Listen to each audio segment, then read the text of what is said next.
Rated M for mature.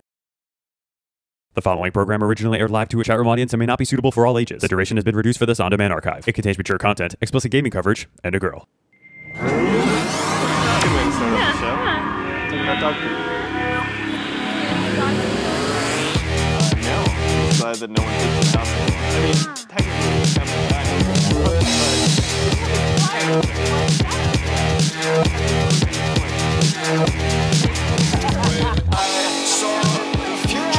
conversation on a night that Gweedz isn't here.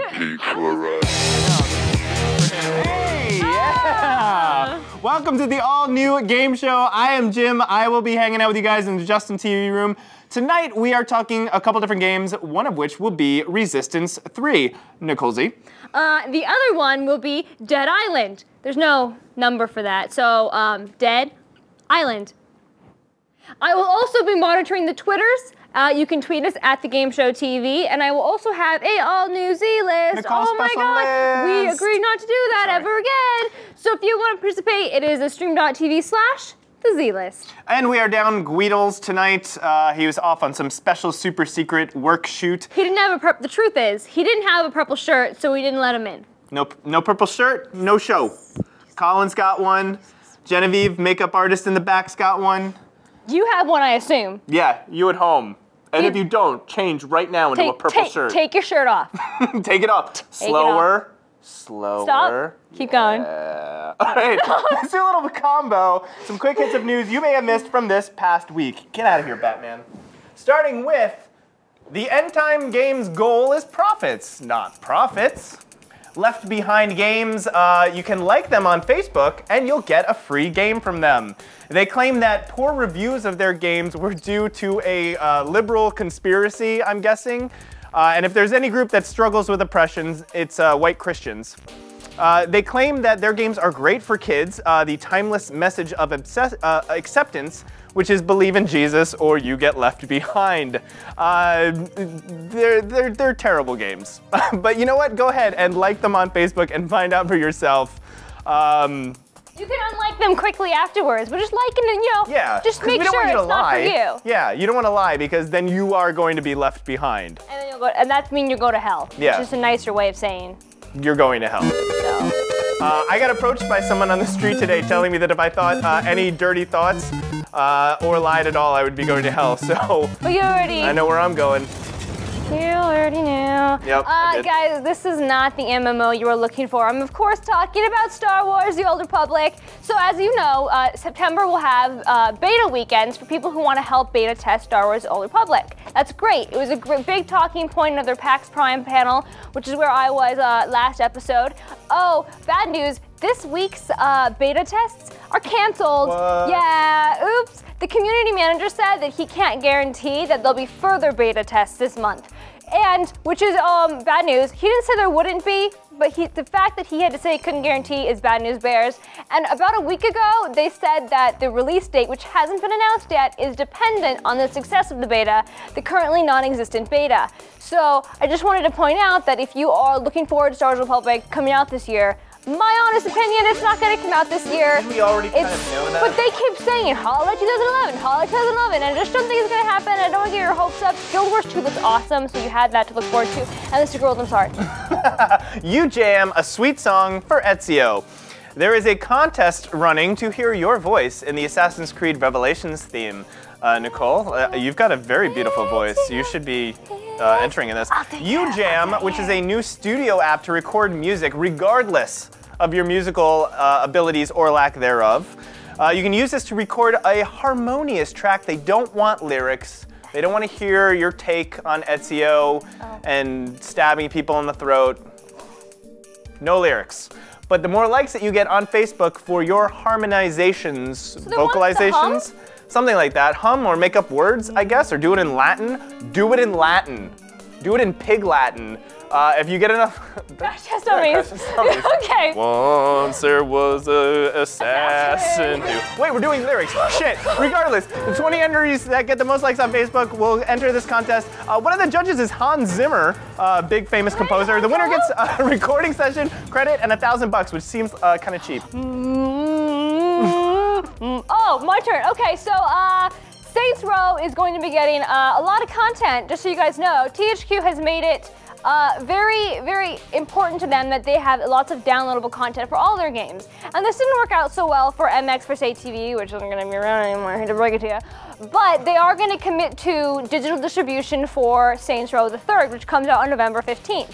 They have pledged 40 weeks of DLC, and that's maps and guns and shoes and hookers. And hookers. I don't know if you get new hookers, but there will be clothes for your hookers. And so I just like that THQ is trying to. I mean, every company is making a lot of DLC, but I do respect THQ for trying to expand the life of their games. They're kind of been having some trouble lately, and I like that, and I think that Saints Row the Third might be looked over this holiday season, and you probably should have, because hey, 40 weeks of content, you'll have to pay for the content, but hey, it'll be great. Deep Silver Sexist Gold.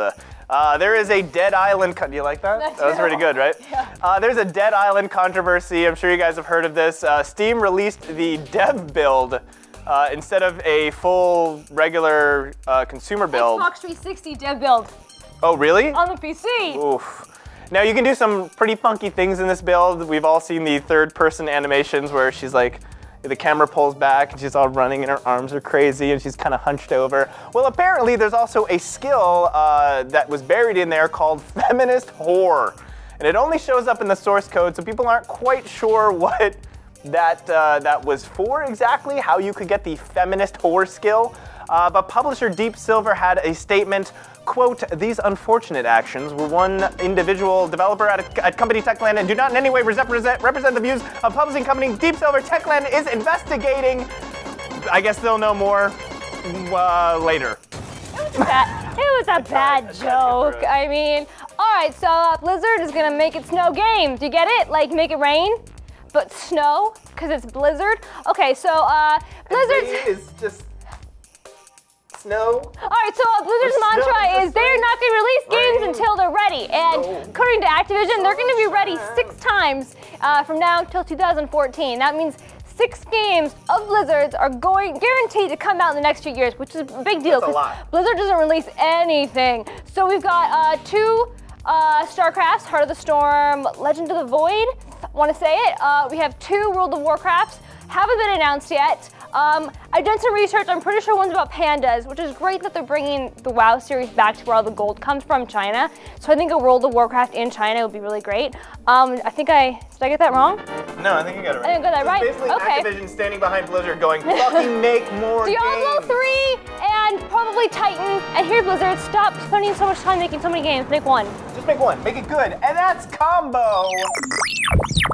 So there was this little Flash game that was making the rounds on the old internets. It's called Tea Party Zombies Must Die. And it was created by Starving Eyes Adver Gaming, which is a mashup, I'm assuming, of advertising and gaming. Adver Gaming. So they take products and I guess develop Flash games for them. So this was Jason Oda, the head of Starving Eyes, made this on his own though, for fun. And it's basically this first-person shooter Flash game where you take on the undead hordes of the Tea Party. Now they're generic, you know, you've got like a generic pissed off old white guy zombie. The, quote, "we tricked the god people into believing tax cuts for the rich," end quote, executive zombie. The factory-made blonde Fox News Barbie who has never had a problem in her life zombie. But then, she was hard to kill. She was very hard to kill. She was really hard to kill. Because there's always one waiting in the wings. Where do they find them all? And they're all so stupid. But then you get into Glenn Beck, Sarah Palin, Michelle Bachmann, Bill O'Reilly, the Koch brothers, all real people, like actual personalities. Real dead people. Let's zombified. Just clarify. Yeah. Yes, zombified. But you're walking around with, you know, you start off with a crowbar. There's Sarah Palin. Hot. Yeah. I think that's actually a representation of her soul. Yeah, no surprise. We here at the game show, we're a little liberal. We're in LA, guys. Hey. But this is something that, you know, it is a little uncomfortable, and there's a little bit of an ick factor because you're dealing with actual people that you go in and shoot them. However, it is a video game. It does it's angry. It's a very angry video game. Usually you hear a lot of anger coming from the right, and the right uses a lot of violent metaphors, so it's interesting to see this now coming from the left. Did you get a chance to play this at all? I have been playing this quite a bit for research. But I mean, to be totally fair, yes, this is a very violent game. Yeah. But can you name very many games where you have to shoot zombies that are trying to kill you that aren't very violent? I think by its very nature, it's a violent game, and the problem I see people having with it is that it promotes violence against Tea Partiers. Obviously, this is completely fake and made up, and it's. Why have a problem with this and not the hordes of other video games out there? Gameplay-wise, I thought the crowbar mechanics were great. I really enjoyed the machete. There was definitely a nice chunk. However, the pistol mechanics got that into someone's head. Sucked. Yeah. Because your pistol's over here, but when you push shoot, it moves over here. So it's hard to line up. So, I mean, gameplay-wise, there are a few flaws. I felt like there was definitely enough ammo for me. As you progress through the trailer park is when it starts to get more and more zombies. Overall, I thought it was a pretty solid Flash game, if that's what we're talking about. Yeah, I mean, Apertureski, I'm sorry, I totally butchered that, I'm sure. This improves the civility of political discourse, question mark, question mark, question mark. You're right, it doesn't. It is definitely something you can tell was a knee-jerk reaction out of anger. And I think there is a lot of anger on both sides because politics is so broken. It's so broken. Like, for example, when you die, a message comes up that says you got teabagged. P.S. You didn't have health insurance, so you died. P.P.S. There's no such thing as God, so you died for eternity. So it's just like, again, it's the liberal perspective on the anger that's out there in this country right now. I think ultimately it's a free speech issue. Again, I mean, anytime you have something like this, it's a video game that's, it is a piece of art. You really can't shut that down, but that doesn't necessarily mean that there's not that ick factor. And I think when you do start using actual real politicians, regardless of trying to distance yourself by using a metaphor by making they're zombies, there's still something about it that's just like, come on, we don't really need any more. I think that as much as this is the hating on the right wing, I think they absolutely love the opportunity to just shit all over it and to say, oh, look what the liberals are doing, look at what our kids are playing. So I mean, the liberal media hasn't been talking about this game at all because they don't really care. No. But I mean, the more right-wing media is having a field day with it, and it's just a jolly good time. So I mean, you have something to talk about. God, if there's anyone that is really at fault here, it's the media, and it's also, I mean, we're getting a little political here on the game show. I hate the Koch brothers so goddamn much. You know what? They probably don't have a whole lot of fans. I bet if you checked out their Facebook page, not a lot of likes. But here's the thing, like, if you're a Republican, if you're watching and you're a Republican and you're not rich, you are being played. You are being played so hard. This is the game show, right? You're watching the game, like video games? Sorry. Right? Hey everybody, so I'm here to talk to you about a little game called Dead Island. Now, in the chat room here, C0, Sure, why not? says it's a zombie game with the pacing of L.A. Noire. Ooh. And as someone who hated L.A. Noire, I'm gonna have to disagree a little bit. So let me set it up for you. Dead Island is a 4-act game. I don't want to spoil too much. It's a long game. And you are one of 4 characters. I chose Sam. Oh no, is it Sam? I chose the rapper. He sings "Who Do You Voodoo, Bitch," which is the greatest video game song ever. It's amazing. So you can play as, melee expert, firearms expert, someone who throws like knives and daggers. Same thing, but not. Or you can play a 4th dude who I don't care about. And you go through this island, and there's 4 stages. And you just do side missions, and you do quests, and you try to figure out why you're on the island, why you're not becoming a zombie, why everyone else is a zombie, and how to get off. And I know that sounds pretty basic, but it's basically a not as polished or finished or 2011 version of a Fallout meets Left 4 Dead. Does that make sense? Yeah, Maya2913 is saying Dead Island is like Borderlands, there's no story. Yeah, kind of. Oh, I mean, really? they're definitely... There is a story in Borderlands. Oh, Wait. There's a story. Borderlands has a story. It just never develops, and it never becomes anything, and then there's no ending. So yeah, Brian, you're right. Dead Island. You're Vault Hunter searching for the secret Pandora Yeah. vault. What do you find, Brian? A monster. And how's that There's a big end? monster. How's that end for you? It kills the Russian chick. And how long do you have to wait before the vault opens?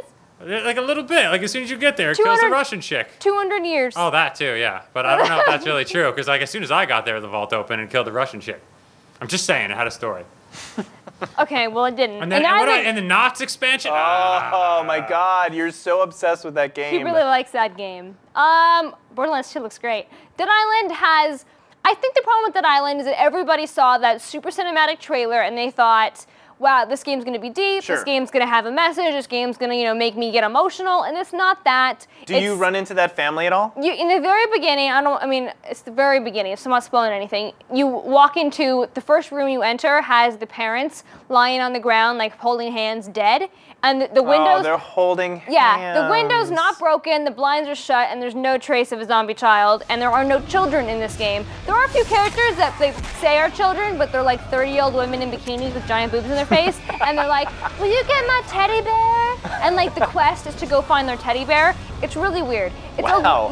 It is a lot of side quests, and the quality of the story isn't really the problem here. The problem is that this game is super glitchy. Yeah, I was gonna say, Jobin74 is saying, I hear it's really, really glitchy. Yes, just yes. I mean, there would be missions where like I would have to kill all the zombies in order to progress to the next phase of the mission, and I would be in my car and I would run into a zombie and they would go into the building. Huh. They would just go into the building with no doors and get stuck there, and I'd have to die. Sometimes when you die, it'll respawn you at where you want to be, where you need to fight to be. So you just skip all that and you just beat your destination, which is great if you don't actually want to play the game. But I mean, there were a lot of things that didn't work, and not to mention it just didn't look like a game from 2011. It didn't play like a game from 2011. And then there are those little issues like, on Steam they released the Xbox 360 dev kit version of the game where people could just push Y and fly out of any battle. And they could just fly around the entire game, and that completely breaks the experience. And then the patch they released completely wiped your save. And then the day one patch they promised for the consoles still isn't out yet. And now I'm bitching on this completely, but I played this game for like 15 hours, and I really had a lot of fun playing it, despite all these ridiculously. Why? Because it did have those Fallout type missions, those quests. I really enjoyed leveling up my weapons and adding nails to my weapons and doing that kind of Dead Rising. It's kind of had this Dead Rising feel, but it wasn't hokey. It's kind of it's probably the most realistic zombie game you're gonna play in that, there just isn't infinite ammo. There's not infinite anything. Mm-hmm. You die. Tumor20 is saying, so this is a $20 to $30 game that is selling for $60. Yeah. But it's a really fun $30 game selling for $60. Okay, so this sounds like how you're doing financially. Yeah, maybe wait for it to patch, or maybe this one hits the bargain bin. It's something that you could pick up later on, and it'll still have some fun value to it, like Left 4 Dead, for example, which is an old game, but it's still super fun to play co-op. Absolutely, absolutely, and you can get Left 4 Dead pretty dirt cheap right now. Yeah. So. I mean, if this doesn't sound like a game you are ready to, especially with so many games coming out, you want to fork the money over for, wait, because it is fun to try, especially if you know someone who has it also. Resistance 3, developed by Insomniac Games, published by Sony Computer Entertainment. It is a first-person shooter exclusive to the PS3. Actually, the reason I bought my PS3 was for Resistance 1. So I am a fan of this series, although the gap in time, I tend to forget how the stories go, and I usually go back to Wikipedia and read the plots of previous games just so I'm up to speed, and I haven't done that yet. But I am loving the hell out of Resistance 3. It's really, really fun. This game does support 3D and the PlayStation Move if you have those accessories. I don't. From what I've heard, don't really add anything to the experience. I heard that the Move is there's a little bit of a timing differential with aiming, but I haven't had that experience firsthand, so I can't say that for sure. It takes place 4 years after Resistance 2 in the alternate universe of 1957 United States. You play as Joseph Capelli, who is leaving his family in Oklahoma to attack the Chimeran force in New York City.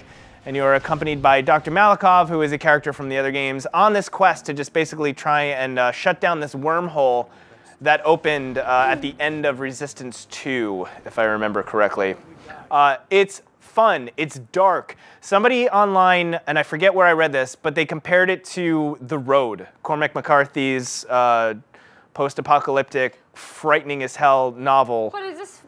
Okay, I mean, that comparison right there makes me think that this is going to be a very sad, not whimsical, fun game. No, there is nothing whimsical about this game. If you want whimsical on the PlayStation 3, Killzone 3 is awesome. Killzone 3 came out a couple months ago. I forget exactly when, but that was February. A super, super fun game. If you haven't played that, you should. This is the opposite in tone. This is very bleak. I think they say at one point that 90% of humanity has been either wiped out or, well, I guess basically turned into this Chimeran force.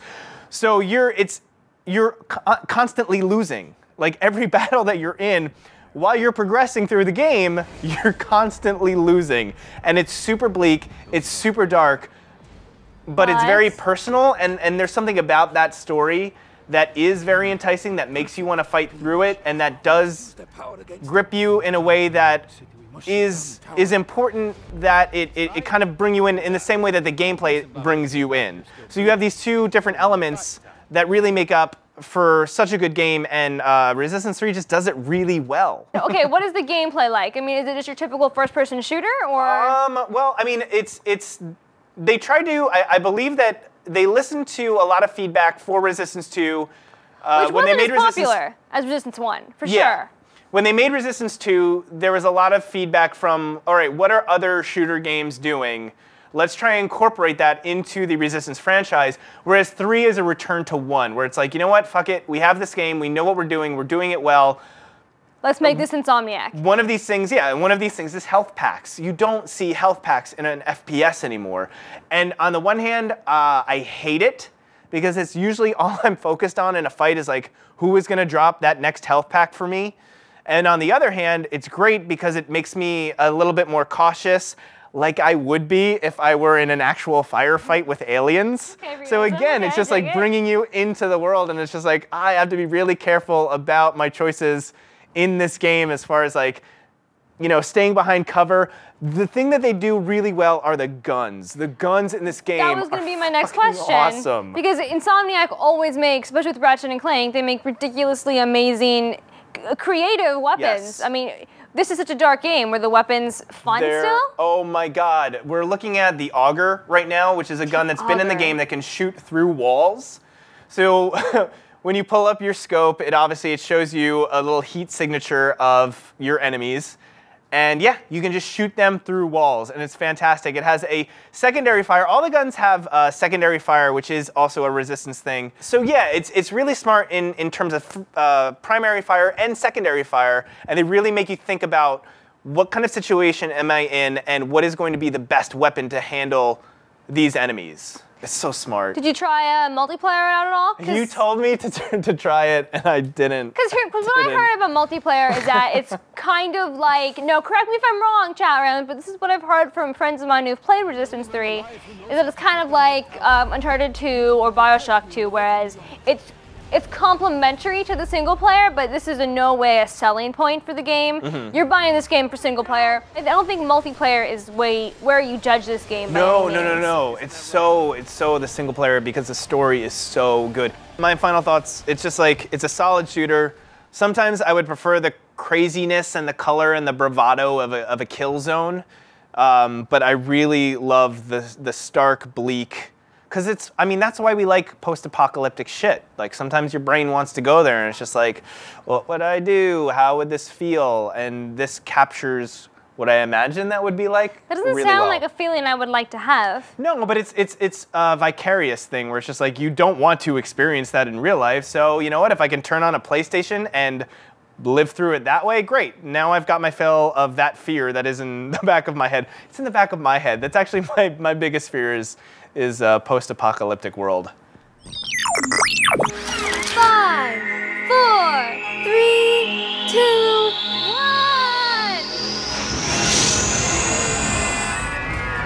1. Yay! Beer. So if you want to win an Xbox 360, you should probably start participating in the Z-List. So this week's Z-List is all about zombies. Now, if you're a good game show fan, then you remember back in 2009 when I did the top 7 list of zombies that aren't really zombies. This is totally different because it's about zombies that really are zombies. Oh, I see what you did there. Uh-huh. Number 5 is Space Monkeys. Now, Call of Duty Black Ops Zombie Mode offers a lot of options for you. They're all very lovable, but these ones in particular are monkeys. And they are Soviet Union monkeys that they tested on that were spacesuits that somehow got zombified, and they're only in the Ascension map, but whatever, if you play that map, you get attacked by space monkeys, zombie monkeys. So, unlike the Hellhounds, which are dog zombies, these can actually have the same amount of impact as a normal zombie, so you die still. And some would argue that they're smarter than normal zombies because they can throw grenades back. And they're monkeys. And they're monkeys. Which means they'll rip your face off. And they're zombies, so they'll eat your brain once they do that. Which is weird, because in Indiana Jones Temple of Doom, they eat monkey brains. Oh, the tables have turned, monkeys. Oh, think about it. Go ahead. Number 4? Number 4! You're done thinking. So number 4 is the Suiciders from Dead Island. I have just been playing a lot of Dead Island lately, and I have encountered several million zombies. My favorite of which is the Suicider. They, as you saw in that picture, are disgusting, and they're a little disgruntled. They're a little angry. They come at you, and they explode. And usually they're pretty easy to agitate and get away from, although once in online, someone jumped into my game, because you can't add people who come in unwanted, and he blocked me. You got game raped. He stopped me, and I got killed by a Suicider. It was awful. Point is, when you kill them, they explode, and their legs are still there, all like fleshy, but their whole entire upper half is a skeleton, so it's really cool looking, and I just like that in a weird skeletal way. Now I believe that ties into number 3. They all kind of tie in together. 3, it's the Boomer from Left 4 Dead. So if you like blowing up, you're gonna love throwing up, which is, if it's not bad enough that zombies want to eat your brains, Can I get that on a this t-shirt? this one wants to puke on you, and it's really awful in the game because they throw up on you and you can't see the screen, and then it attracts more zombies, and it's awful. Plus, they're like totally gross, and their shirt doesn't fit. But if you're playing the other side in Versus and you are the zombies, these are the best zombies to play as because then the tables have turned. And you get to throw up at all your friends in a very socially appropriate way. I love as you go through the list in the chat room, how as you reveal each one, you just see crap and darn it as people realize they have guessed incorrectly. You guys know that you guys, come on. Come on. There's one thing we like here, it's insulting religions. I mean, I don't want to spoil anything. All right, so number 2, necromorphs. Because if there's anything that I really appreciate about zombies, it's that they have the ability to go to space. So normal zombies have a disease that infects their brain that makes them become this kind of reanimated corpse that wants brains. Now in space, that disease is called I don't know what it's called, but it makes you a necromorph. It's like the necro something or other. Sure. So that disease makes you a reanimated corpse alien, and it's disgusting, and you're in space, and zombies in space. Did I say that enough times? I think so. One more time. Space zombies. Ooh. Yeah. Chills. Yeah. All right, number 1. Yeah, here I am going to hell. It's Jesus. Now, I know Jesus, American Jesus at that, isn't exactly in a video game, although I'm sure there's a Cartoon Network or Adult Swim game that does have him in it. But the reality is that deep down, I know Jesus is in all of us. Therefore in every game developer, and therefore in every game. And think about it, I mean, he can walk on water, which is great, because swimming in video games sucked. And he has instant regen. I mean, health packs, we all know how hard it is to get those. And he doesn't want to eat your brain, he just wants to take your soul. So, yeah. So Jesus. Kind of worse? Catholic school for my whole life. And that's the Z-List. Yeah! Congratulations, if you guessed Jesus, you get a token.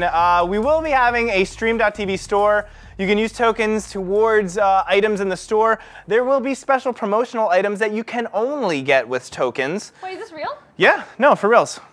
We're gonna tell? I forgot I did not tell you that. He just told you now. Yeah. You just got told. You got told live. Tell me more, Jim. That's it. Oh. Tell me other stuff. Two-Hat is saying, damn you, Jeebus. The Streamwatch is saying it's not instant regeneration. It took him 3 days. Oh, good call. That's Dude, true. Lag. That's lag. true. He didn't have host advantage. Can I buy drugs with these tokens? Dick Nam is wondering. Game show No. branded drug. Oh, but no? No. We will be rising from the dead in 2 weeks. We're not. I like I don't it. know. I like segue. Someone is having another birthday. So we will be celebrating the only way we know how with a power hour. We will be skipping next week, which is her actual birthday. But this means that I we don't can have plans celebrate either. I the have no following plans. week doing a big Gears of War themed show. Gears of War will be out. We'll have fun guests, drinking, celebrating our little Nikole Z, who is entering her mid-20s. Oh my God. Oh, our fan base just doesn't care about you anymore. This is the year that I officially start lying about my age. Yeah. This is it. So, how old should I say I am? 16. 22. 16 if you want to keep our fans. Hi guys, I am 16. All right, creepy. That was my fault. Huh? Guys, we will see you in a couple of weeks. Gears of War 3, Nicole's Power Hour birthday. Lots of fun special guests. Until then, I am Jim. I am Nikole, and because the chat room asked for a Buckbeak. And Gweedz, we miss you. Mwah. Guys, we'll see you later. Thanks for watching the game show on thestream.tv.